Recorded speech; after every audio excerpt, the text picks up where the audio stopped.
Hello, everyone. Thank you for joining us for our Exploring Research seminar here at Wellcome Collection. My name is Jess Bailey. I'm a PhD candidate in art history at UC Berkeley, and I'm honored to be chairing today's event, Nothing About Us Without Us. My pronouns are she and her, and I'm a young white woman with brown hair seated at a desk in a home office wearing a black jumpsuit. Today's content is being live transcribed, and British Sign Language interpreters are with us for the duration of our 1-hour event.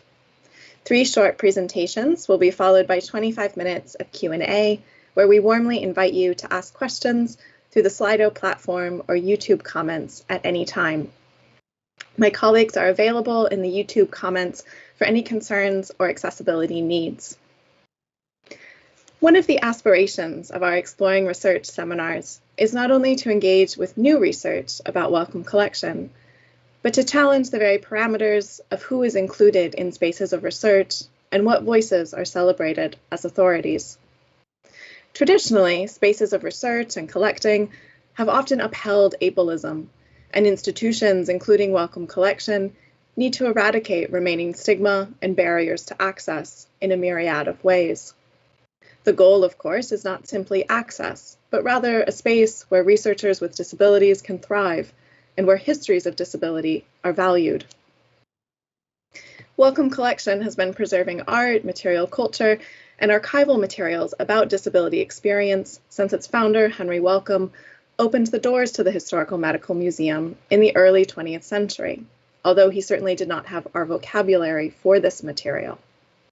Across the last 100 years, the changing institution has engaged with and reflected disability discourse in ways both complicit with an ableist medical model of disability and explored alternatives, such as an unusual 1969 exhibition held shortly before the UK passed disability rights legislation.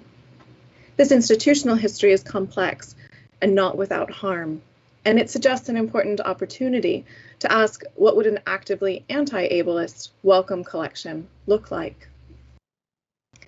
During Nothing About Us Without Us, we will all learn about research methodologies from artists and historians, from people with their own experiences of disability, and those who are interested in the plurality of disability across time and in the archive. Today's artworks and research amplify the disability histories that belong at the center of our conceptions of human health, rather than at the margins. Without further ado, it is my pleasure to introduce everyone on today's panel now so that we can pass the mic efficiently between presentations.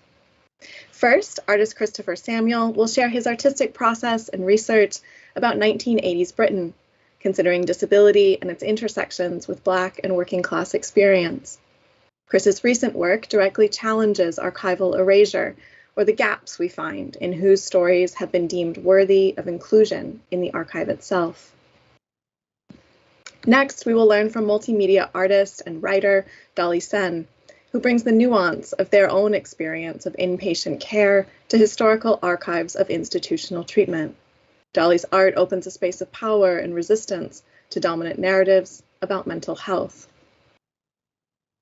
And finally, we will close with research from Dr. David Turner, a historian of disability, working with material here at Wellcome Collection, and specifically considering the presence of disability across the Industrial Revolution, as well as the forces and strategies that shaped early agitation for disability rights. Please join me in welcoming our first presenter, artist Christopher Samuel. Hello, thank you. I'm Christopher Samuel. My pronoun is he, him. I'm a black man with short black hair, which is grey at the sides. I'm wearing clear glasses with a white t-shirt. Okay. Next slide, please. In 2020, I was awarded a research bursary to explore the Wellcome Collection's archives and collection. And the question I wanted to address was, is my lived experience reflected in the Wellcome Collection? By which I mean, is disabled, black, working class, in the 70s through to the 80s, experience reflected. Next slide. I have a condition called CMT. It didn't affect me until I was 6 or 7 years old. And from that point on, my life tremendously was affected by my disability. It affected my schooling, how my family treated me, and how society saw me. I wanted to know if my lived experience was represented in the working collection. Next slide, please. For my initial research, I focused on exploring the working collection's video archives. So I searched for terms linked, including disability, poverty and disability, black disabled people, poor disabled people, disabled schools, disabled institutions, charities for disabled. Then I realized the language around disability had changed over time. So I started looking for instead for terms such as spastic, retard, handicap, and I did find materials labeled with those terms. Next slide, please. I'm going to show you a few examples from the Working Collection video archives. This clip from a video called The Right for the Job is the typical materials I found in the archive about disabled experience from the 1960s through to the 80s. Play clip, please.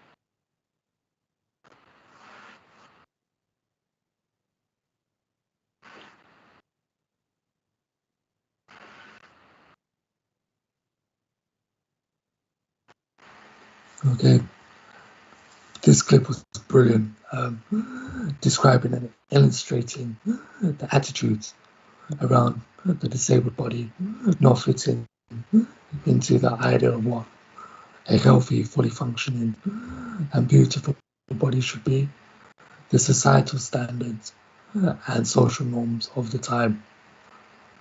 This is a great example of how the medical model dictated how disabled people were viewed and treated in the UK.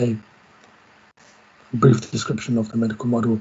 The medical model of disability was dominant in the late 20th century. It views disability as something that needed to be cured or fixed. It objectifies and characterizes people by their disability and aims to make them fit into social norms, physically or mentally. This attitude, in nearly all of this was the attitude in nearly all of the archives. Next slide, please.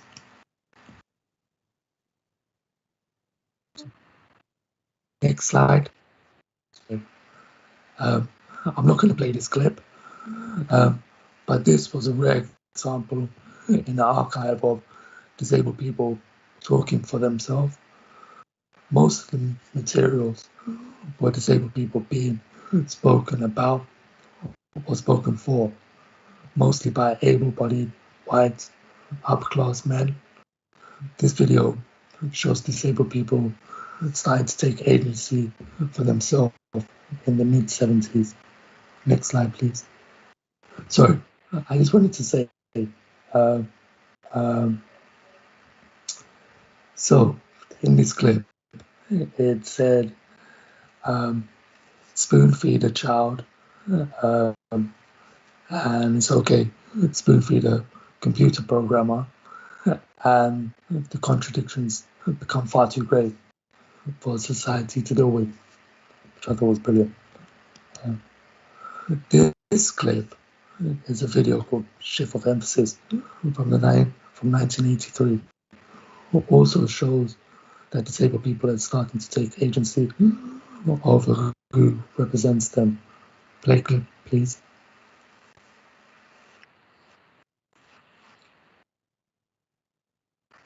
What I think most people mean, doing everything for myself, like dressing myself, making my own meals, things like that.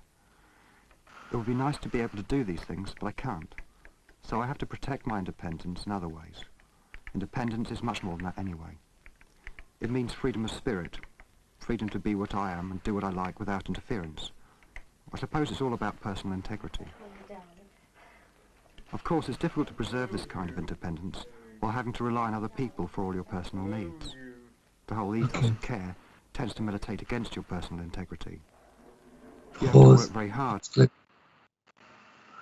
Okay, I'm not going to play the full clip, but it also, again, shows the social model of disability taking over the medical model as most influential. So social model of disability became more dominant in the last 30, 40 years. Again, with social model of disability views disabled people as people with equal rights, values, and social values without desiring to change them to fit in. It recognizes that society can be what disables disabled people by its attitudes and structures. Next slide, please. So, I found in the Welcome Video Archives holds a lot of materials covering a lot of areas of the disabled experience, including, as you can see on screen. From my personal experience, the medical model took precedence and was given greatest importance when I was growing up. This is reflected in the evidence within Welcome, which has from this time, but nearly all of the video material from the archives were produced by charities, mostly Scope, and they, of course, have their own agenda. Next slide, please.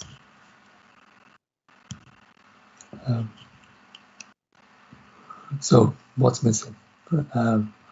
I found there was a lack of diversity of representation within the archive in both race, class. Everyone shown was white and middle or upper class. So, where were people like me? Where were the people that looked like me, spoke and dressed like me? Why were there no representation of minority, ethnic people, disabled people? These were the questions I started to ask about the gaps in the archive. Next slide, please. This video is called Three for Society from 1969 and was the only clip, the only time I heard anything regarding other minorities being mentioned in the archive materials from this period. Play clip. This is a situation. Well, some situations, just give you an example. If an area full of white people and a coloured person walks in, what would you think they'd say? You can have an idea yourself what they would say. It's the same to especially walking among the normal. Okay. Here, it's the first reference of another outsider group, which is brilliant. My life experience has often gone hidden from view, so it was no surprise to find the lived experience of people like me were not represented in the collection. Welcome is an influential institution that that to be missing from here means our histories, our experiences go unseen. How many people become disengaged through not seeing themselves as part of history? It's a question. How many people have been misunderstood because they've not been properly represented? And what happens if we don't address these gaps? Next slide, please. This is situation. Well, some situations. Following the research project, I was awarded a commission by Unlimited and Wellcome Collection to produce a piece of work for Wellcome Collection. The Wellcome Collection is at the forefront of considering what the narrative they tell around their collections say, and making positive change to tell a more inclusive and honest version of history. The project I'm working on is called The Archive of the Unseen, and it aims to address those narratives. This is situation. Sorry. It aims to address those narrative gaps I found in the Wellcome Collection by telling my story using interviews, medical records, archives. The Archive of the Unseen will ensure people like me and other histories and experiences no longer go unseen. Next slide, please. Thank you for listening. Next, we're going to hear from Dolly Sen. Thank you. Hello, my name is Dolly Sen. My pronouns are she, they. I have long dark hair. I'm a person of dual heritage. I'm wearing dark glasses. I have lots of tattoos. There we go. And you can't really see the mischievous glint in my eye, but I do have one. So I'm going to talk about my experience coming to archives, really. So next slide, please. Chris very beautifully explained the social and medical model. So thank you, Chris. I don't have to do that. But I had my first psychosis when I was 14 and was in the mental health system, feeling very lost, very, very alien, until I reached 30, when I came across other models of disability and mental health and madness. So yeah, it was when I came to the social model, I saw that there are other ways to look at disability. So can we have the next slide, please? So this slide has pictures of certain creative endeavors I have done. So there's a book called The World is Full of Laughter, which is my memoir. I'll come back to that in a second. There's me screwing a light bulb into the sky. There's me directing somebody on a film camera, and there's a painting I've done. Actually, the first time I ever came across any records or archive was doing the research to my my memoir, The World is Full of Laughter. I wanted to get hold of my medical records to include in the book, but also to help, jog my memory, because my memory isn't great. And when I had the whole big bunch of my mental health medical records, I was devastated. I was shocked at how I was represented. I really couldn't recognize myself. The truth, as I saw it, wasn't in my medical records, apart from kind of factual things like my height. I was like 4'7" up to 6 foot. My ethnicities were interchangeable, depending who saw me. And I just thought, actually, you don't know me at all. You don't know my story at all. There was like no room for beauty, no room for humanity. And basically the gist of it, you couldn't see the Dolliness of Dolly. You couldn't see the humanity of me. You couldn't see my story. So it did actually help me write the book, but that's the beginning of trying to set the record straight. and that's why I think creativity is an amazing way to redirect your narrative, rewrite your narrative, and have control and power of your narrative. So that's how I began to look at other people's stories as well. And around about that time, I became an activist as well. So it was, where is the histories of certain people? Where are their stories? So I began to listen to people's stories basically in my work, and I use kind of creativity and activism to make the world beautiful and right, to save my soul and the soul of others.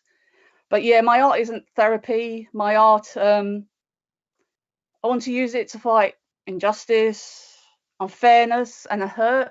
Yeah, that's the kind of a thing that people don't really want to talk about, the harm and hurt being pathologized as to someone. So I began to use activism and art to call out bad practices and demeaning procedures in psychiatry. Next slide, please.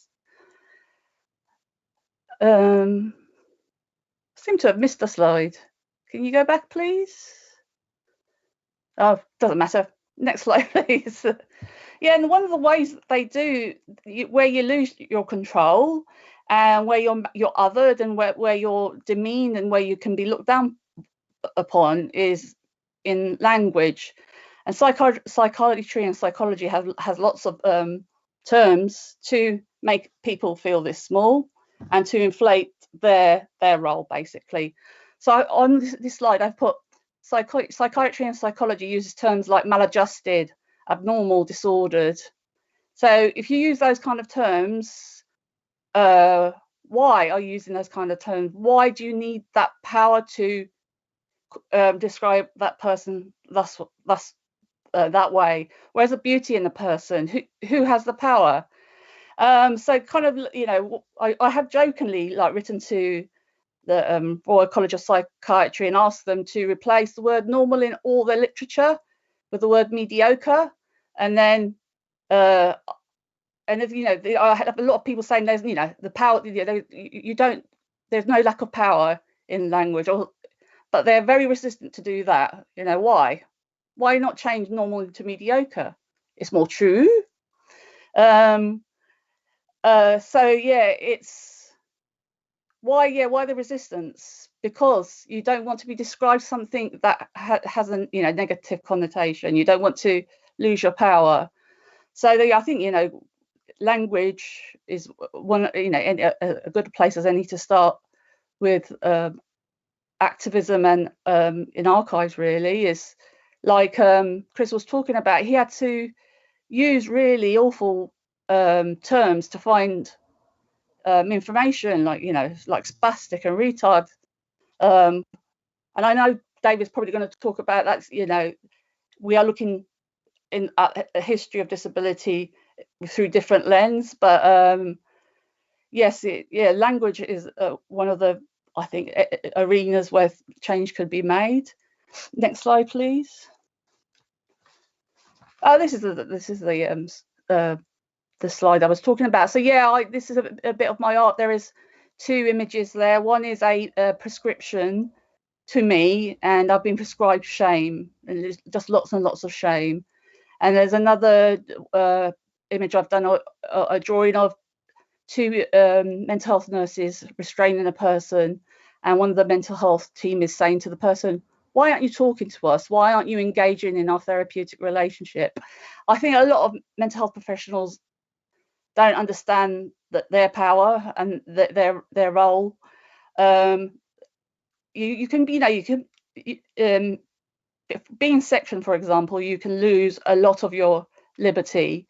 You can be restrained, you can be forced to be forcibly medicated, and all sorts of things. You can be isolated, and then those same professionals want you to have trust in them. So there's a lot of areas in that kind of relationship that I was looking, when I started to do my research at the Wellcome, that is not explored at all.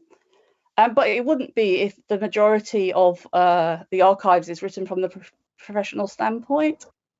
Next slide, please.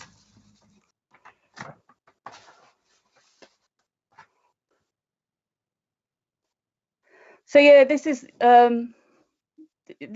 a little bit more of my work really. So a couple of years ago, I organised a exhibition at the Bethlehem Gallery, and I did it about how instead of basically when I was at the Bethlehem Gallery, although there was amazing art, it was this idea that this is outsider art. This is art that shows what the mad mind is like, or the mentally ill mind is like. And it was still looking through kind of a pathologizing gaze. Some of the people that went to the gallery, and I thought, actually, well, you haven't asked, not many people ask people who are in the system why they are mad or why they have their distress. So there's this famous thing, instead of saying to somebody what's wrong with you, you ask them what's happened to you. So I did a exhibition and asked loads of artists to kind of contribute what they maddened them, and it was stuff like benefits, poverty, discrimination. So that was a really cool exhibition that had resistance from the mental health trust it was kind of situated in, because one of the things people were mad about was their treatment in psychiatry. But yeah, you have to have those uncomfortable conversations with the people in power. You can't just take our right to speak and our right to create just because you're uncomfortable. And yeah, and out of that, I've done stuff like Section of DWP only for a day, unfortunately. And yeah, I'm really passionate about inequality in power and how badly people are treated in society. And this is the thing about normality. A lot of people suffer for normality, and that's my kind of disagreement with it. Next slide, please. So in 2013, I think it was, I met with a PhD student in archives called Anna Sexton, who's now a good friend, but she archives and wanted to see what kind of mental health resources were in there. And at one point, she was telling me there was only like 8 or 9% of mental health archives was written from the survivor voice. And yeah, I wrote a little bit of something, and with and I wrote about the kind of the professional voice, and I said most professionals know the climate of madness and its mountains, but they have never climbed them. They might even know its language, but they always will speak with an accent, and so much is lost in translation. At the core of my practice is that if you take the beauty out of the human being, you dehumanize them. And this is one of the biggest failings in the work of psychiatry. So why should people who have never visited a land be that country's prime historians? Any mental health archive is incomplete until those of us who have been labelled mad tell their side of the story. And it was, I have to really thank Anna for her introduction to archives. And one of the things we did was create something for the archive, me, her, and a few other survivors. So that's a kind of screenshot. It was the archive of mental health recovery stories, and yeah, even that is like telling, because at that time the recovery model was like the thing that was promoted in mental health circles, and now people don't like it. So it's interesting how ideas change. Although the piece of the piece that's in the archive doesn't really. Next slide, please. I moved to Great Yarmouth about 5 years ago, and it didn't take me long to hear about a person called Lorena Bulwer, and she basically created these embroidered furies, as what I call them, where she insults loads and loads of people, including the people at the asylum she was at. She insults family. And when you look at her census record, her occupation, I don't know if you can see it, but it's lunatic. That's her occupation. So I decided to do a bit more research, and I did look at academic researches and kind of information held at kind of cultural institutions in Norfolk, but I also talked to locals, and nobody knew where her grave was at one point, and we just went looking for it. So I think one of the interesting things about methodology, apart from that, I want to use creativity and activism as part of my methodology. Is being a detective. For example, the research I'm doing for as part of the unlimited grant I've been given, I've been looking at things in the Wellcome Archive, and I found something that interested me, but there's no information about the people who are involved. So I have tracked down the organisation and asked if they had a person who had, archived their work, and actually, hopefully, I'll be interviewing some of the people who actually took part in this study at the Maudsley, where gay women were measured and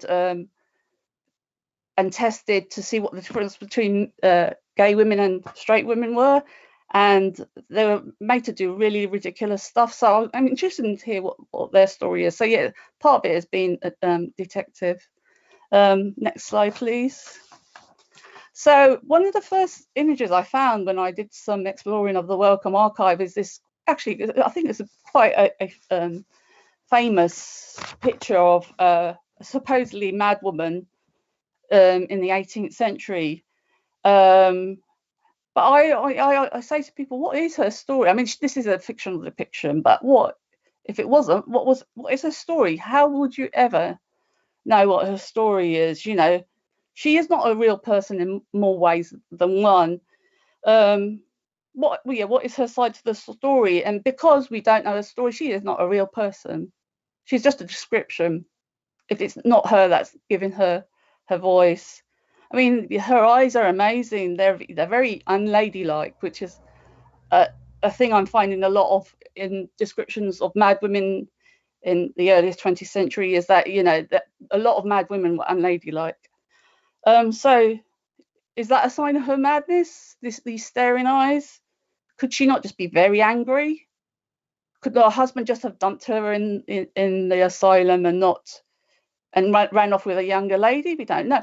I look like that when somebody tries to steal my chocolate. So there could be all sorts of reasons, but we don't know. And that's the sadness, really, that you will never know her story in any image real that is a depiction of a real person. You'll never know what their story is. So, my hope is that any archive from this moment forward will always make sure that all sides of the story are there, and the people who didn't have the voice before have the right to be in there, but also to curate the work the way they want and not have it imposed by an institution. Next slide, please. This is another thing I found in the archives, and basically I knew I'd find shocking things, but this was absolutely shocking. And there was this doctor who would, if the reasons are, I'll give you a list of the reasons: asking for a divorce, masturbating, wanting not to do housework, and the doctor's response. And I have to preface this with a trigger warning, because it's talking about female genital mutilation done by a psychiatrist, a doctor, to remove this woman's madness. And one of the quotes that's really shocking to me is that the patient made a good recovery. She remained quite well and became, every respect, a good wife. This is after the removal of her clitoris.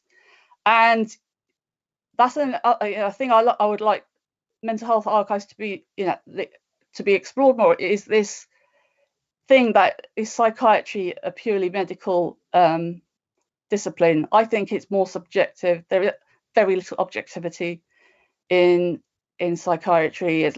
Most of it is subjective and value judgment, and I found it in archives 150 years ago, and you still find it in people's records today. So I would like to have a bit more further study and discussion. Next slide, please. That's me. So I thank you, and I'm going to. I forget who I'm passing on to. Oh, is it David? David, I'm passing on to you. Thanks very much, Dolly and Chris. Those are really fascinating talks. My name's David Turner. I'm a professor of history at Swansea University. I'm a white man, middle-aged, got short brown hair. I'm wearing brown framed glasses and a white shirt with a blue pattern. I'm going to talk a bit about finding or recovering disability in the Industrial Revolution. So could we have the next slide, please? Okay, so disability has, until relatively recently, been a neglected topic in historical research, but this isn't to do with a lack of sources. As Douglas Bainton wrote in 2001, disability is everywhere in history once we begin looking for it, but it's conspicuously absent from the histories we write. But as Dolly and Chris have shown, really, there are still multiple absences in the archives. Uncovering disabled people's lives and experiences is never straightforward. Disability histories aren't simply hidden histories existing ready formed in the archives, awaiting for us to discover them. Many are layered with problematic forms of representation, or they just provide glimpses into people's lives, often at the moment when other people consider disability to be a problem. In the archives, we're often only able to catch sight of disabled people in history when non-disabled members of society choose to notice them. And here I think Hazel Carby's words on the absence of black women's experiences in the history of feminism could also be applied to recovering experiences of disability in history. So addressing the absence of disabled people in our histories also involves challenging the ways in which non-disabled society has made us visible when it's chosen to see us. This slide shows an image of a beggar. He's wearing a ragged brown cloak with yellow patches. He's got a hat on his head. He's a downcast expression. He's wearing an eye patch and walking on crutches. And the title of this image from the Wellcome collection is A Thing of Rags and Patches. So images such as this emphasize that disability is inevitably a miserable experience, or disabled people are objects of pity and compassion. So these are things we have to contend with, the problematic absence, but also problematic presence. Next slide, please. So disability history examines attitudes towards and experiences of sensory, physical and intellectual impairments in the past. If you like, disability history is a history of living differently in the world. But as we've already heard, definitions of disability change over time, and it's very difficult to escape modern terminology when thinking about people in the past. But we need to be aware that not everyone with a non-standard body or mind would have seen, would have been seen, or would have seen themselves as disabled. So in the 19th century, the period I'm working mostly on at the moment, the term disabled is most often used in relation to a person's inability to do paid work. The journalist Henry Mayhew, writing in 1849 in his study of the London poor, distinguished between, on the one hand, the strivers, as he called them, who were people trying to earn a living through their own labour, and the disabled, on the other hand, who were people who through ill health or impairment were incapable of work. But many people with impairments, as Mayhew's own evidence suggests, endeavoured to earn their own living. So where do disabled strivers fit into this story?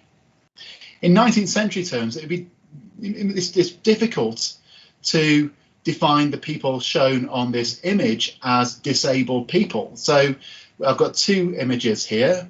One is of conjoined twins, Chang and Eng. It shows two men respectively dressed in dark suits. They're middle-aged, the Southeast Asian appearance. And the other person on the slide is a white woman wearing a white dress with a blue ribbon round the middle, who has no arms. Her name is Sarah Biffin. She's a miniaturist, painter. Both of so all these people at some stage in their life found themselves working in freak shows. But freak show performers were regarded as workers in the 19th century. They weren't classified as disabled, and Chang and Eng actually did benefit shows for infirm people and so-called cripples.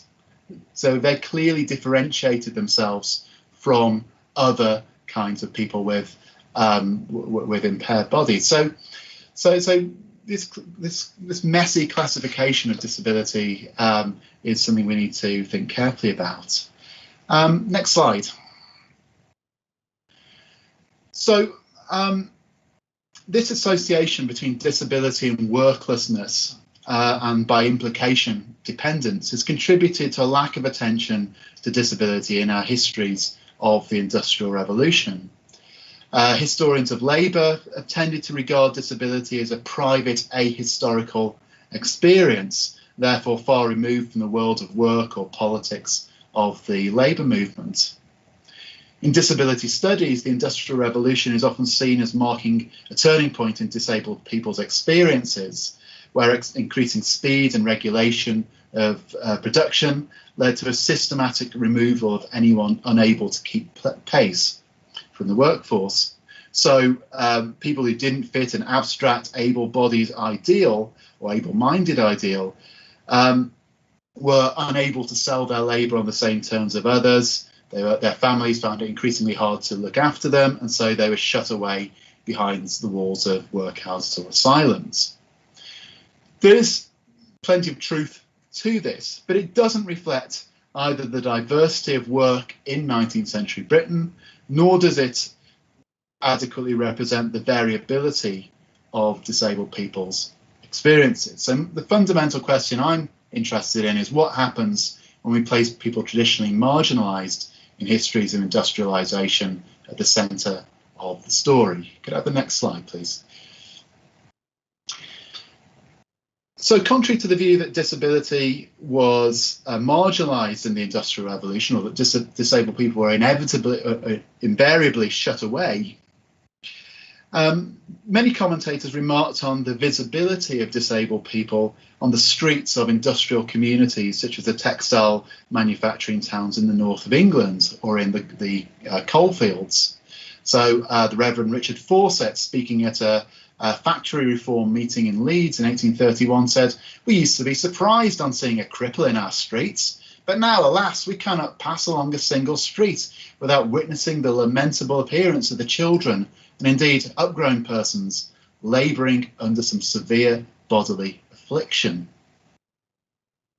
So disability is represented in a lot of sources around this time as being a kind of ubiquitous working class experience. So we have sources such as the one I've shown on the screen here, which is a newspaper called the Poor Man's Advocate. And in 1832, they ran a series of biographies of disabled factory workers. And this shows a page from one of those, a man called Henry Woolley, who's shown wearing a hat and a coat, and his knees are bent inwards, which is a sign of overwork in factories. And reformers were very interested in disabled people's these experiences of disability caused by work. And these led to calls for better regulation of work conditions, hours of work, better safety, and so on. But impaired people were still expected to work and support themselves as long as possible. And there are many accounts of people who define themselves as cripples working in 19th century factories, in coal mines, and other workplaces in this period. Next slide, please.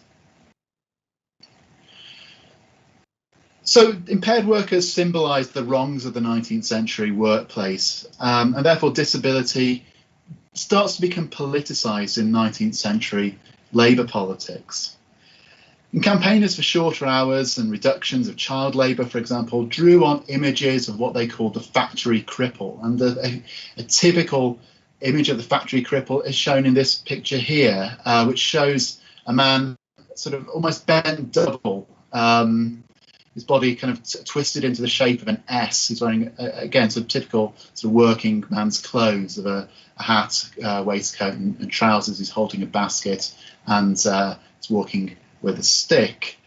So this man his name is Michael Hopkins, and he and many others were symbolised these sort of the health problems of working in the new industrial workplaces. But impaired people weren't just passive spectators to industrial politics. Campaigners recognised the value of them telling their own stories to authenticate these images of suffering. So we find hundreds of testimonies of workers collected together in official sources. Now, these are selective and mediated accounts, but they still give us really interesting insights into the working lives of men, women, and children. So industrial politics also provide opportunities for some people with impairments to get involved in these campaigns themselves. So as well as the government doing inquiries into working conditions, we have writers like William Dodd, who went off to the north of England. He was a self-defined factory cripple. He'd lost an arm in a machine accident, and he toured the northern industrial towns, gathering testimonies of disabled workers' experiences, and raised issues which were important to them, such as the lack of compensation for people who are injured in the workplace. So this starts to recognise that impairment isn't simply a matter of individual misfortune, but there are also social and economic factors which serve to disable people with injuries and impairments. Onto the final slide, please. So very briefly then, so by bringing together a wide range of sources, we can gather significant, if imperfect, insights into disabled people's experiences in the past. And if disability history is a hidden history, it's often a history that it's a history that's often hiding in plain sight. Disabled people are everywhere in history, but not all disabled people are equally visible in the archives, as our previous speakers have shown. Many of the impaired workers who testified before official inquiries in the 19th century were male, and everyone who gave evidence to these inquiries had to be mindful that their words could be taken as criticism of their employers, therefore risking intimidation or dismissal. So to be visible carried risks. Thanks very much for listening.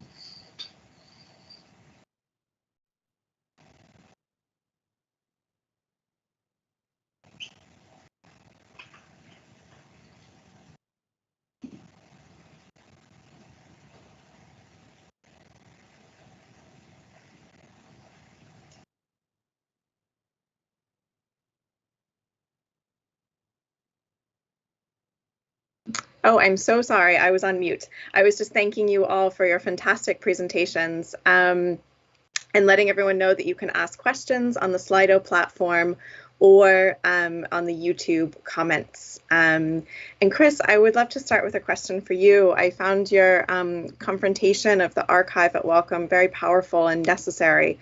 And I just wanted to hear a little bit more about where you're drawing material from where you're drawing material for unseen, and sort of, are you using a lot of personal experiences in that artwork, or are you also including some of that archival material from Wellcome, given that the archive really didn't in the end represent diversity in a way that it should?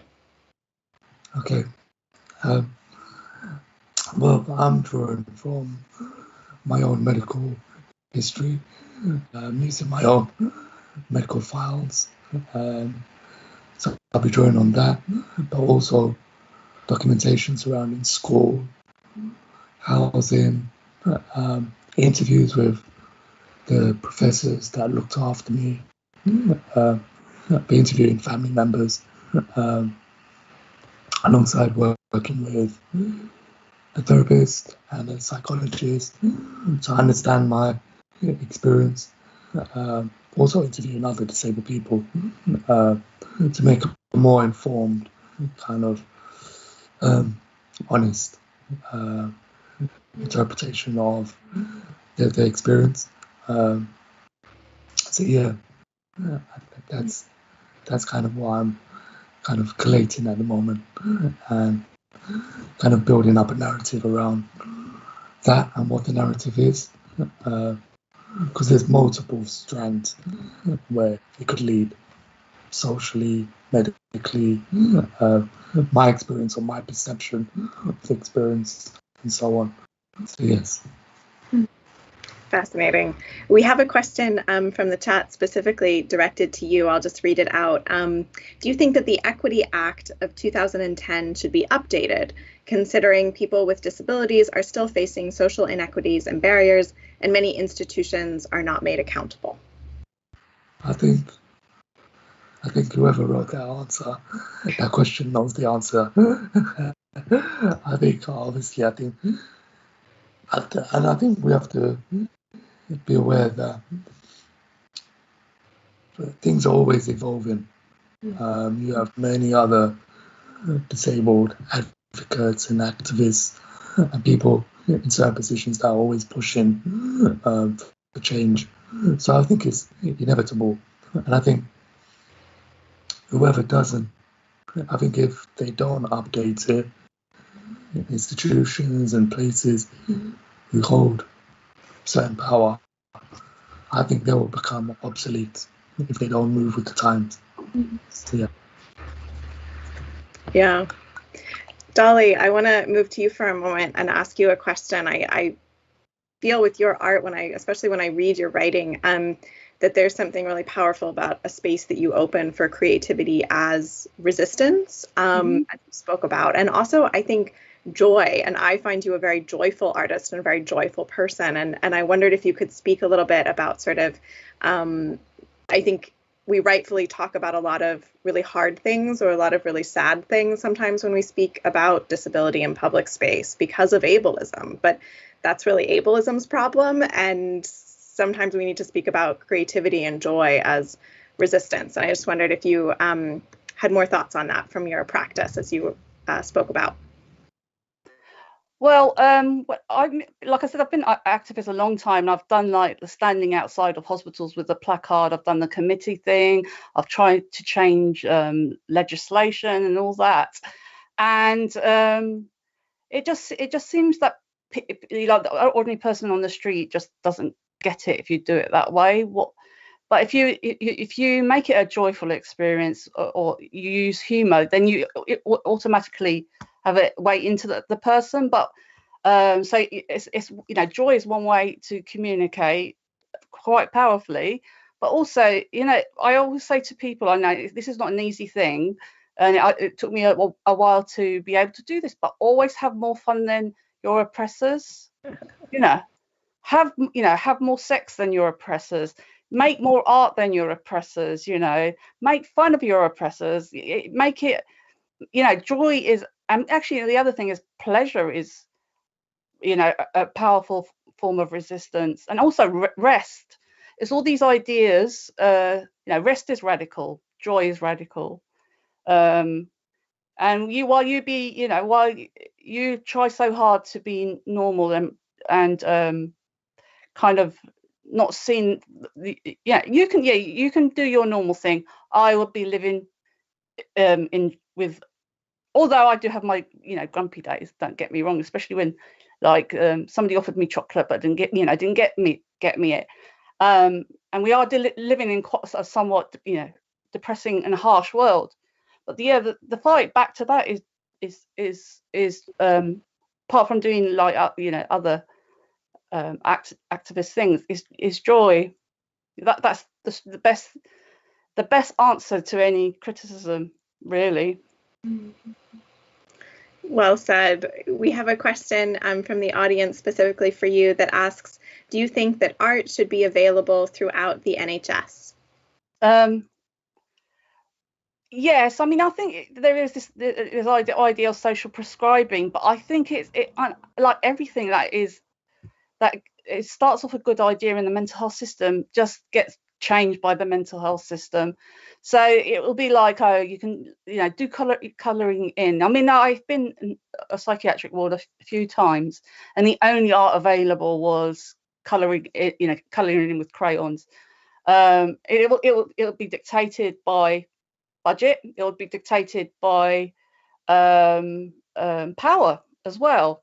You won't ever see like the social prescription of how to write a play to critique your local health trust. That won't happen. Or how to organise a creative march on whoever the health secretary in. It will become an apolitical thing, and then I don't think it will be as good as it could be. That's the problem. It will lose its power if that happens. No, that's very wise. If we don't actually change structures, then we're not actually shifting anything. David, we have a question from the audience that I feel like goes to some of what you spoke about, but I think I'd love to raise it anyway, because I think the question asks that when we go looking, quote unquote, for disability in a historical archive, we're reading back our contemporary perceptions of what disability is, or as you brought up in your talk, how it manifests in different ways, different cultural moments. And so how do we maybe hold sort of our modern concepts back a little bit without losing any potency of disability justice informed methodology? Yeah, that's a really good question. I think, in a way, all historical writing is a dialogue between the past and the present. So, I can't kind of just transport myself in the past and fully immerse myself in it without kind of that being informed by my experiences today and a sort of, my perceptions of disability today and so on. So, and that's a good thing, because I think, that there is a kind of, there's something really important about understanding how things like these categories of disability have changed over time, because it shows that these ideas aren't fixed and we can challenge them. So, but to go back to the question, I think it's sort of understanding language, particularly about how certain words are used, and to particularly try and sort of contextualize that use of language really carefully. And that does, of course, involve using your kind of list of problematic words, like Chris talked about, and the kind of words you have to sort of use to find disabled people in the archives. So to involve using words we wouldn't be we shouldn't be comfortable about using today. But and the fact that people use these in the past doesn't necessarily mean that these are sort of neutral terms in the past necessarily, or that they're okay because people in the Victorian period didn't know any better. We need to understand how people use those, how disabled people themselves appropriate and use that language when speaking to power and so on. This is all really important stuff to do. Mm-hmm. Thank you. I think we have another question. I mean, we have several questions that go to these really tricky issues of terminology and evolving terminology. And so I'll ask a few of them, but one I wanted to follow up with you, David, reads, quote, "The welcome galleries at the Science Museum show many disability objects such as prosthetics, but medical and disability history are very separate. Why haven't medical historians been looking at disability and vice versa?" I think medical history approaches the body differently. I think the medical, historically, one of the reasons is that doctors haven't been very interested in disability until relatively recent times, because this emphasis on cure. So bodies and minds that aren't easily cured are problematic in terms of a kind of heroic narrative of medicine as moving forward towards, you know, a solution about eradicating these abnormal pathologies. And so it doesn't really fit very well with those kind of traditional narratives of medicine, which historians of medicine have, I suppose, been most interested in. But I think there's some really interesting work that's cutting across now, and I think our experience in the current pandemic shows that that coronavirus isn't simply a medical problem, that it affects people's lives in different ways, and people have been disproportionately badly affected by the virus. Disabled people are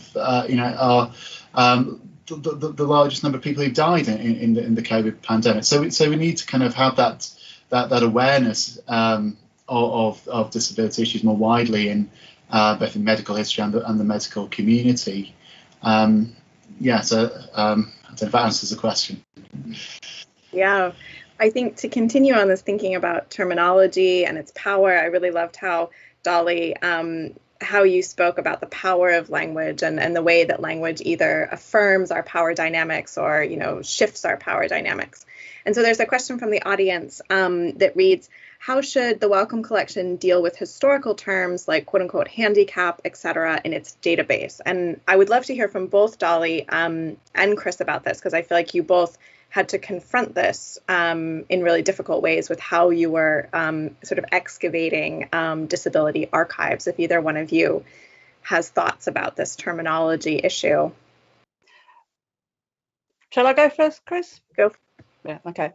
It's a really difficult question to answer. I mean, you have to, if you want to find as much stuff as you can, you have to use the language of the time to find it. But I think it's, for example, when I am currently doing this research and I'm using my language, not finding much stuff. Using medical language or historical language, I am finding stuff. So I guess the first step would be is to, for archivists, especially who work at medical archives, is to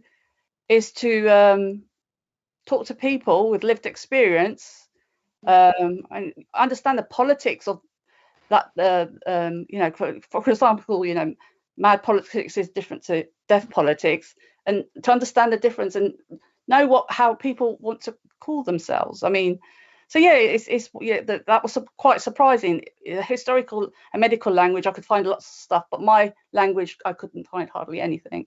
But that's because they're not using the language I use to describe some experiences and some situations and some, identities. Yeah. That makes sense. I think there's a few things. I think being very analytical about what we are looking at and how we look at it, being aware of historical context of the artifacts while balancing against the modern attitudes, allowing different perspectives of the same event or experience to coexist. Like, for instance, I went to a special school. Like one I was sent to is a good example.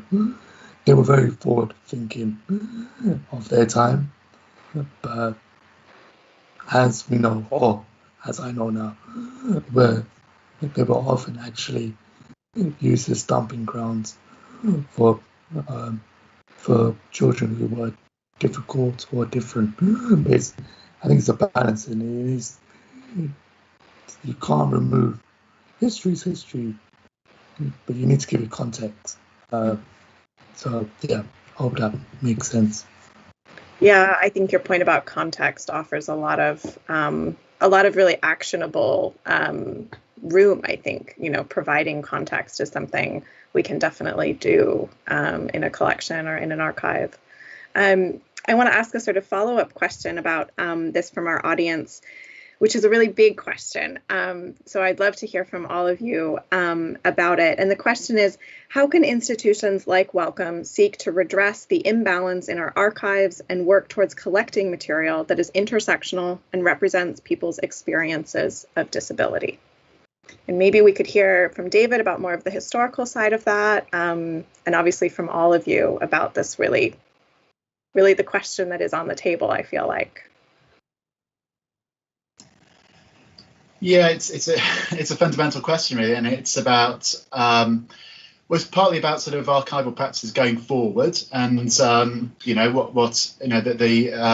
diversity policies of archives, how archivists can work collaboratively with disabled people to curate collections going forward. It's also a question of resources, about making disability more visible in the archives that exist, and it is very, very difficult for archives to get that kind of funding to catalogue their sources, to make disability more visible in the archives. Some archives are more representative and accessible places in terms of the kind of histories that are findable in these collections. Do you